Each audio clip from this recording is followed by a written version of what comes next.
নমস্কাৰ ডিঅ'মলৈ সকলোকে স্বাগতম আশা কৰোঁ আপোনালোক সকলোৱে ভালে আছে আজি মই কৃষ্ণকান্ত সন্ধিকৈ ৰাজ্যিক মুক্ত বিশ্ববিদ্যালয় BA 6 সেমিষ্টাৰ স্বাধীনোত্তৰ কালত ভাৰতবৰ্ষৰ শিক্ষাৰ ইতিহাস কিতাপখনৰ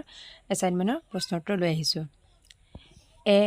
কুৱেশ্যন নম্বৰ 3 মাধ্যমিক শিক্ষা আয়োগে 1952-53 চনত আঙুলিয়াই দিয়াৰ দৰে বৰ্তমানৰ পাঠ্যক্ৰমৰ দোষসমূহৰ বিষয়ে আলোচনা কৰক আধুনিক পাঠ্যক্ৰমৰ এই দোষবোৰ দূৰ কৰিবলৈ নিজৰ দৃষ্টিকোণৰ পৰা কিছুমান পৰামৰ্শমূলক ব্যৱস্থা দিয়ক আয়োগে নিৰ্ধাৰিত পাঠ্যক্ৰমৰ তলত উল্লেখ কৰা দোষসমূহ আঙুলিয়াই দিছিল নম্বৰ 1 বৰ্তমানৰ নিৰ্ধাৰিত পাঠ্যক্ৰমৰ পৰিধি ঠেক নম্বৰ 2 এই পাঠ্যক্ৰমখন পুথিগত আৰু তথ্যগত নম্বৰ 3 ইয়াত প্ৰয়োজনতকৈ অধিক বিষয়ৰ সমাৱেশ হৈছে কিন্তু ই পৰিপুষ্ট আৰু বৈশিষ্ট্যপূৰ্ণ জ্ঞানৰ যোগান ধৰিব পৰা নাই নম্বৰ 4 কৈশোৰ কালৰ বিভিন্ন প্ৰয়োজন আৰু কৰ্মক্ষমতা সম্বন্ধে বৰ্তমানৰ পাঠ্যক্ৰম উদাসীন নম্বৰ 5 বৰ্তমান ভাৰতত কাৰিকৰী আৰু বৃত্তিমূলক বিষয়সমূহৰ খুব প্ৰয়োজন আছে কিন্তু নিৰ্ধাৰিত পাঠ্যক্ৰমত এইবোৰ বিষয়ৰ বাবে ঠাই নাই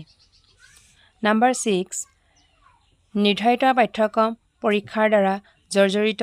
পৰীক্ষাই খুব বেছিকৈ এই ব্যৱস্থাক দমন কৰি আছে দোষবোৰ দূৰ কৰাৰ পৰামৰ্শসমূহ নম্বৰ 1 পাঠ্যক্ৰম সমজোপযোগী কৰা উচিত আধুনিক বিজ্ঞান প্ৰযুক্তি তথ্য প্ৰযুক্তি পৰিৱেশ শিক্ষা আদি বিষয়ক নতুন তথা আৰু ধাৰণাসমূহ পাঠ্যক্ৰমত অন্তৰ্ভুক্ত কৰা উচিত নম্বৰ 2 পাঠ্যভাৰ হ্ৰাস কৰা উচিত বৰ্তমান পাঠ্যপুথিৰ বিষয়বস্তু অধিক ভাৰযুক্ত শিক্ষাৰ্থীৰ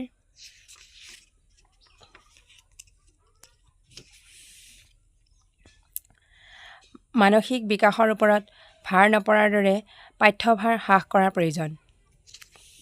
নম্বৰ 3 ব্যৱহাৰিক শিক্ষাৰ ওপৰত গুৰুত্ব দিয়া উচিত কেৱল তাত্ত্বিক জ্ঞান নহয় জীৱনৰ বাবে প্ৰয়োজনীয় ব্যৱহাৰিক শিক্ষা যেনে নৈতিক শিক্ষা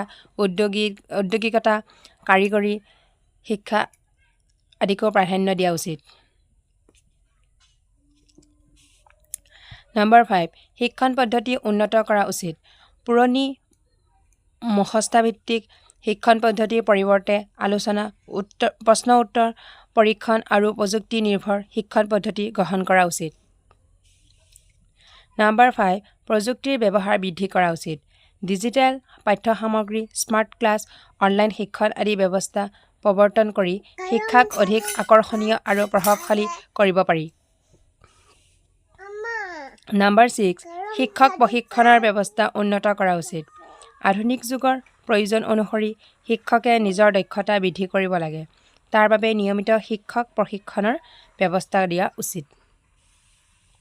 নম্বৰ 7 পৰীক্ষা পদ্ধতি সংস্কাৰ কেৱল লিখিত পৰীক্ষাৰ ওপৰত নিৰ্ভৰ নকৰি প্ৰকল্প প্ৰদৰ্শনী মৌখিক পৰীক্ষা প্ৰতিভা মূল্যায়ন আদি অন্তৰ্ভুক্ত কৰা উচিত আজিলৈ ইমানতে এৰিছোঁ পুনৰ লগ পাম অন্য এটা ভিডিঅ'ৰ সৈতে